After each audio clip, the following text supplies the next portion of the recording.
Alright, so welcome to another video in my cheapest playlist. Cheapest meaning the series where I go and buy the cheapest items, obviously cheapest electronic items off eBay under a certain category, either broken or working, and I show you what I get. If you want to know the rules of this series, the rules are down in the description.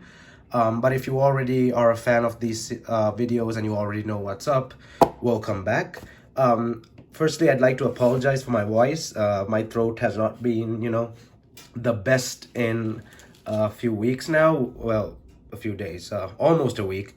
But yeah, I've had a sore throat, so sorry about the rough voice, but the video should still continue. So yeah, so before that, don't forget to like this video and check out my channel. And if you like what you see, please consider hitting the subscribe button. It helps me out a lot. All right, let's jump right in. Okay, so what we have here is the cheapest iPhone 4 on eBay, the cheapest working iPhone 4. So there were way cheaper ones than this. But this one is the cheapest working, non-iCloud unlocked, confirmed working iPhone 4. And here's the original listing with the prices and all of that, shipping plus the total. There were cheaper ones, like I said, but they were either untested and with a possible iCloud lock or just not working at all. I bought this not for this video, but I thought it'll make a great cheapest video as well. And it also turned out to be the cheapest working iPhone 4 on eBay at that price. The others were all iCloud locked, the ones that were cheaper than this. And we all know how iCloud locked phones work. You just stay away from them. They're either stolen or lost. And, it's not a good practice to buy an iCloud locked phone.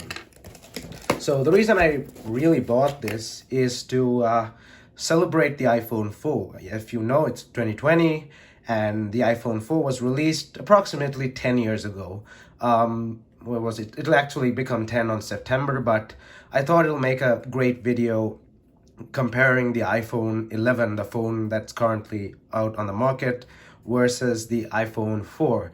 But I'll eventually be comparing it to the iPhone 12 when I get my hands on it, when it releases in September. That's actually the true 10-year, 10-year competitor to the iPhone 4. Like what Apple was doing back in 2010 versus what Apple is doing in 2020.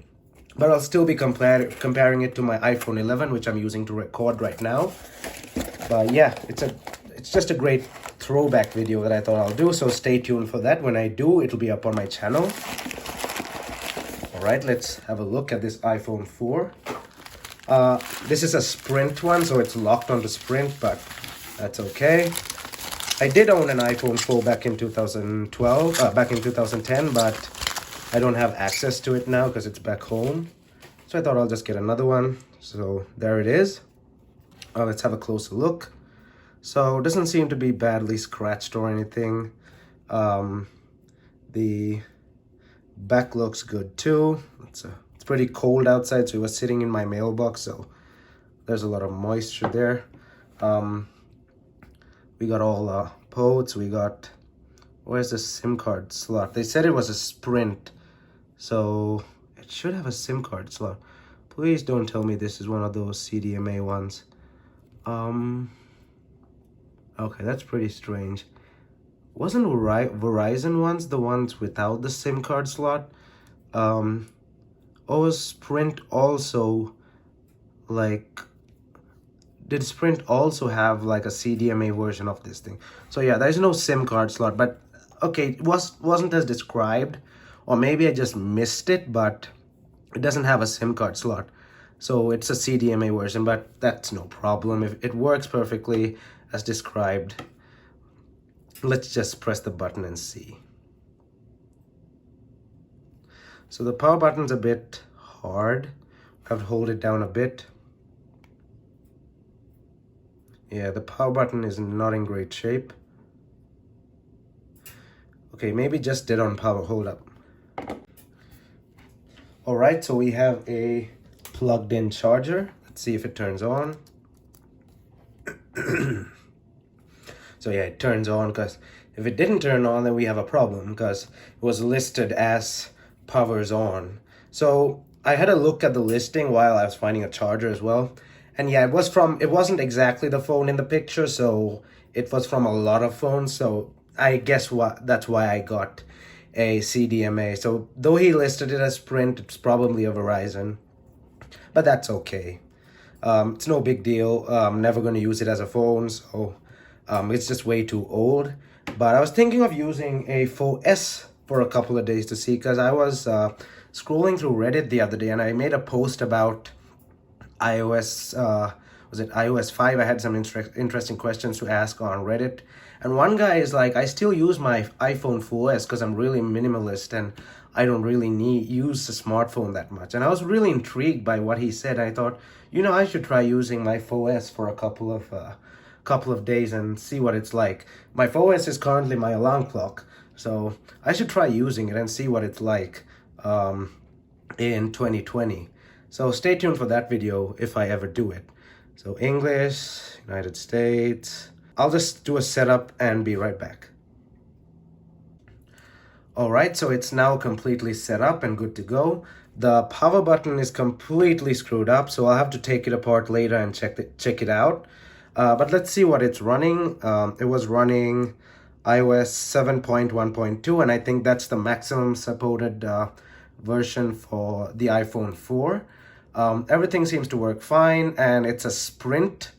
Where was it? It's a Sprint. There we go. Sprint 16.0. So I guess Sprint also had CDMA phones, which I really can't remember. My iPhone 4 was an unlocked GSM one, but so I guess Sprint also had CDMA.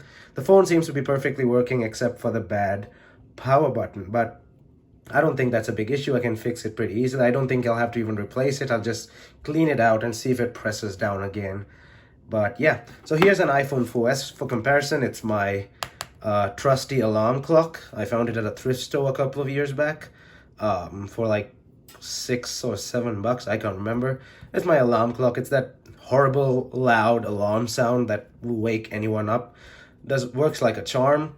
I'm not going to turn it on because its battery's dead. The only difference between the iPhone 4 and 4S is the cameras, this being 8, this being 5 megapixels. This runs iOS 9, this runs iOS 7 at max. And there are a couple of internal differences, but apart from that, they're just visually the same. This is just a white color, but the iPhone 4 also came in white, which was pretty rare. They ran out really quickly because there's a thing with the pigment, the coloring pigment, because the iPhone 4 was the first iPhone that was available in a different color. So there was a demand for the white pigment, or I can't remember. There was a lot of controversy back in the time due to the iPhone 4's white version not being available that much. I think it was slightly more expensive as well, weirdly, back in 2010. The home button works perfectly like a charm, as you can see there. So that's great. But yeah, that's it for this video. I hope you enjoyed it, and stay tuned for the comparison from the iPhone back in 2010, which is this, versus the current iPhone, the iPhone 11, and the true comparison for when September comes around and the iPhone 12 is out, and I compare it to that for a true comparison, because the iPhone 4 was released in September of 2010, so it's fair to compare it to the iPhone that releases in September of 2020. That's a proper 10 years. So yeah, thumbs up. I hope you enjoyed this video. Please consider subscribing after checking out my channel. If you like what you see, hit that subscribe button and give this video a big thumbs up, and I'll see you guys in my next video.